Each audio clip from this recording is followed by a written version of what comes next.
नमस्कार दोस्तों, Pradeep technical YouTube channel पे आपका स्वागत है। दोस्तों, आज की वीडियो में मैं आपके लिए टॉपिक लेके आया हूँ एंटरप्रेन्योरशिप। आज एंटरप्रेन्योरशिप के बारे में हम जानेंगे। पॉलिटेक्निक स्टूडेंट्स जो हैं उनके ईडीएम की बुक में ये फर्स्ट यूनिट दी हुई है दोस्तों, बहुत इंपॉर्टेंट है। यहाँ से हम कोशिश करेंगे एंटरप्रेन्योरशिप को अच्छे से क्लियर करने की, और उम्मीद करता हूँ आपका कोई भी कन्फ्यूज़न इससे नहीं रहेगा। और उससे पहले अगर आपने चैनल को सब्सक्राइब नहीं किया तो प्लीज़ चैनल को सब्सक्राइब कर लें और वीडियो को एंड तक जरूर देखें। अगर आपको वीडियो अच्छी लगती है, पसंद आए तो उसको लाइक करना है और कमेंट करके बताना है कि आपको वीडियो कैसी लगी है। और अब हम बात करेंगे एंटरप्रेन्योरशिप के बारे में। तो एंटरप्रेन्योरशिप में सबसे पहले हम बात करें मीनिंग ऑफ एंटरप्रेन्योर। एंटरप्रेन्योर का मतलब क्या है? तो एंटरप्रेन्योर वो आदमी होता है दोस्तों जो बिजनेस को स्टार्ट करता है और उसको आगे चलाता है।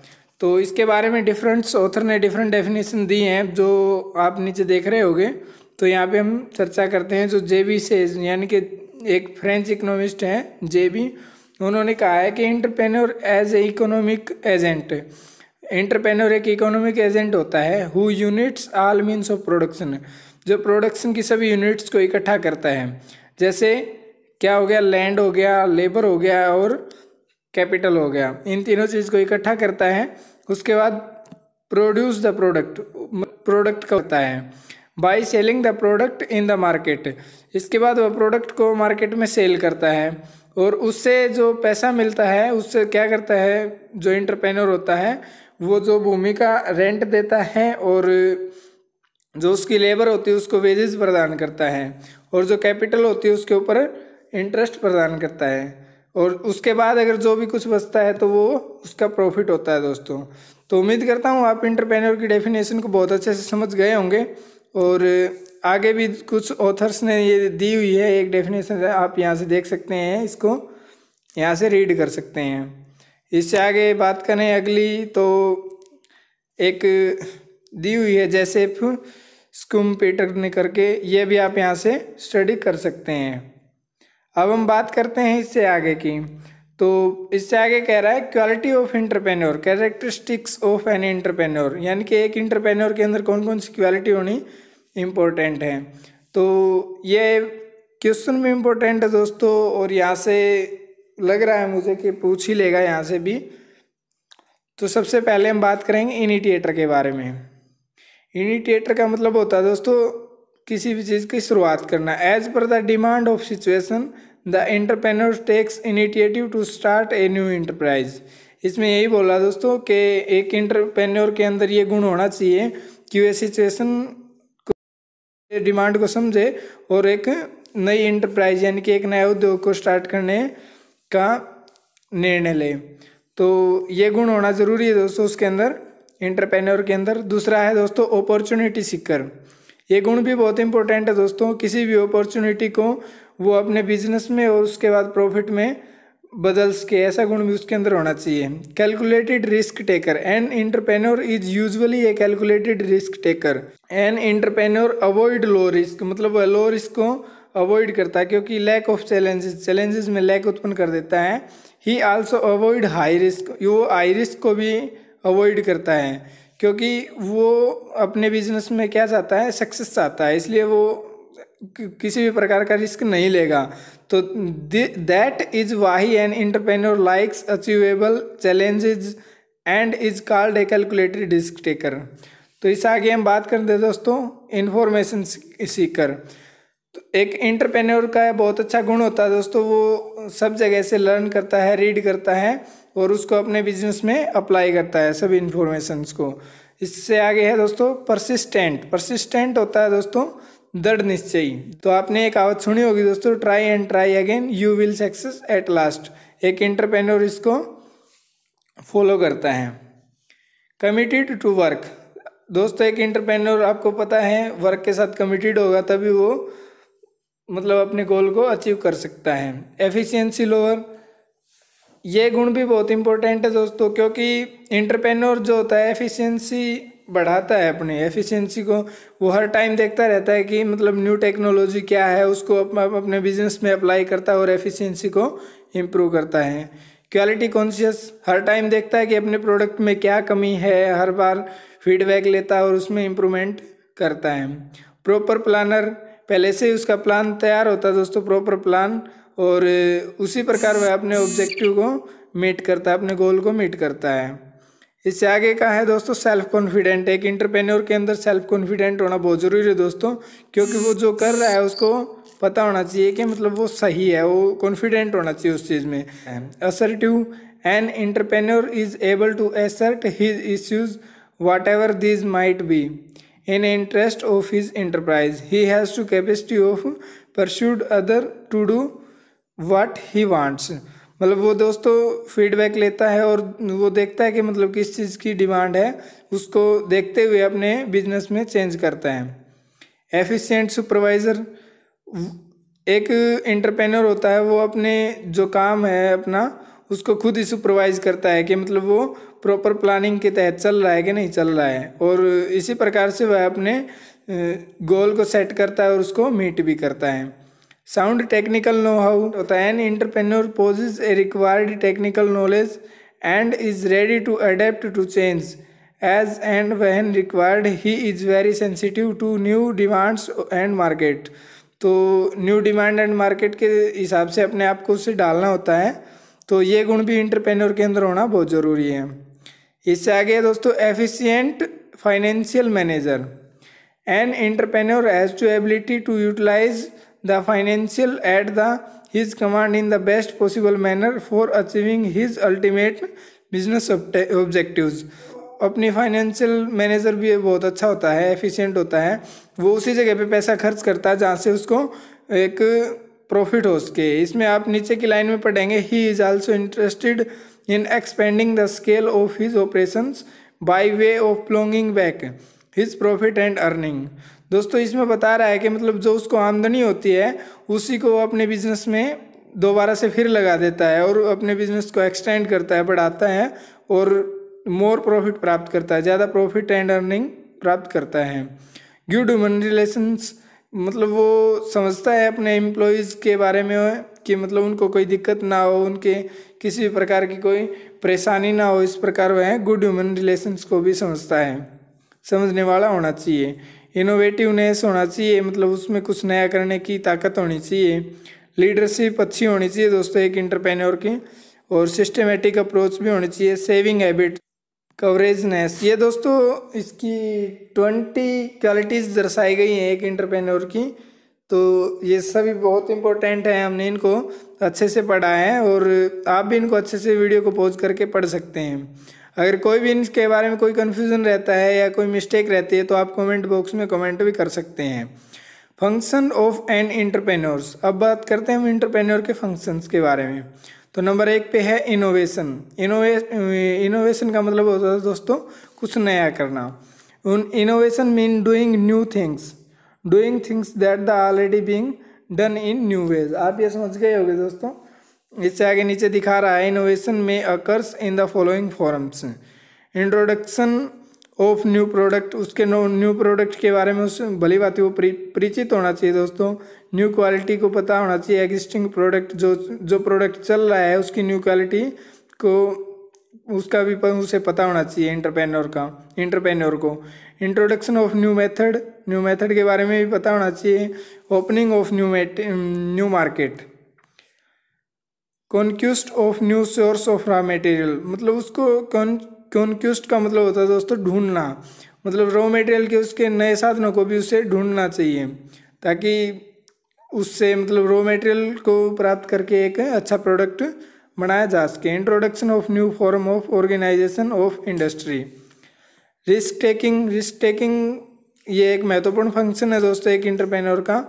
An entrepreneur assume the responsibility for loss that may arise due to unforeseen contingencies in future, मतलब उसको पता होना चाहिए दोस्तों, उसकी रिस्पॉन्सिबिलिटी होती है कि आगे जो असंभव अनफोर्सिन मतलब उसका जिसका पता नहीं होता पहले से, तो आगे आने वाली जो समस्या होती हैं उससे होने वाले लॉस के बारे में उसे पता होना चाहिए, वो उसको एज्यूम कर लेता है पहले ही। He guarantees rent to landlord, wage to labour and interest to credit. दोस्तों वो उनको गारंटी देता है, मतलब एक लैंडलॉर्ड को रेंट की गारंटी देता है, लेबर को वेजेस की गारंटी देता है और अपनी पूंजी पे ब्याज, जो पूंजी वो लेता है उसके ऊपर ब्याज की वो गारंटी देता है। After making payment to these personal little or nothing may be left for him, मतलब उसके लिए बाद में जो बचता है वो उसके लिए प्रॉफिट है, और कुछ भी ऐसा भी हो सकता है कि मतलब उसके पास कुछ भी नहीं बचे। तो इससे आगे बात करते हैं ऑर्गेनाइजेशन बिल्डिंग। एंटरप्रेन्योर जो होता है दोस्तों एक ऑर्गेनाइज को बिल्ड करता है।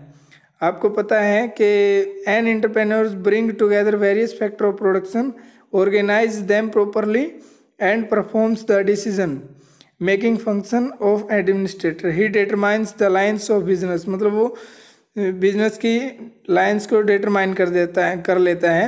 Expansion of growth and enterprise, एक एंटरप्राइज में ग्रोथ करता है, मतलब एक्सपेंड भी करता है बिजनेस को। As an organization builder and entrepreneur perform planning, coordination and control functions. ये नीचे कुछ फंक्शंस दिए गए हैं दोस्तों, इसके अकॉर्डिंग वो एक ऑर्गेनाइजेशन को बिल्ड करता है। एंटरप्रेन्योरशिप के बारे में हम पढ़ेंगे दोस्तों अब। तो डेफिनेशन इसकी भी अलग अलग ऑथर्स ने अलग अलग डेफिनेशन बताई हैं, तो हम यहाँ पे देख लेते हैं। Entrepreneurship is the process of identifying opportunities in the market, mobilizing the resourceful required to pursue these opportunities and investing the resources to exploit the opportunities for long term gains. इससे आगे है the activity bringing together the factor of production, namely labour, land and capital required to producing goods and services is called entrepreneurship. दोस्तों ये activity bringing together एक factor of production के ये कुछ factor दिए गए हैं, इनके साथ जो required of production goods and services, इनके माध्यम से वो एक गुड्स एंड सर्विसेज प्रदान करता है जिसे हम एंटरप्रेन्योरशिप बोलते हैं। इसी प्रकार दोस्तों आगे भी ये कुछ डेफिनेशन दी गई हैं।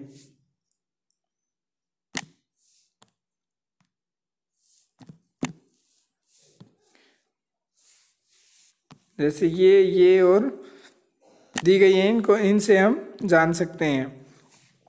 अब बात करते हैं फीचर कैरेक्टरिस्टिक्स ऑफ एंटरप्रेन्योरशिप। एक एंटरप्रेन्योरशिप के अंदर कौन कौन से फीचर होने चाहिए, मतलब entrepreneurship is primarily an economic activity, ये एक इकोनॉमिक एक्टिविटी है दोस्तों, और एक क्रिएटिव एक्टिविटी आपको देखा है कि मतलब लगातार उसमें इनोवेशन होता रहता है। Entrepreneurship is an innovative functions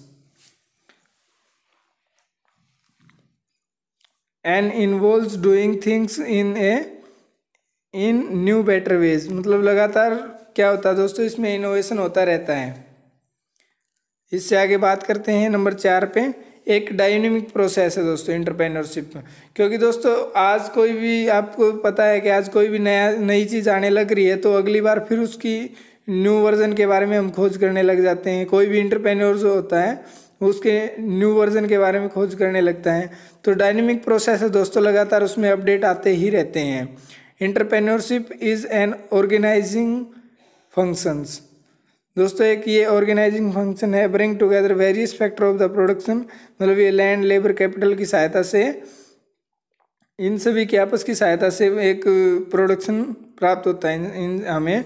entrepreneurship is a risk bearing functions, risk तो होता ही है दोस्तों किसी भी इंटरप्राइज में, मतलब कोई भी उद्योग चलाते हैं तो उसमें रिस्क होता ही है।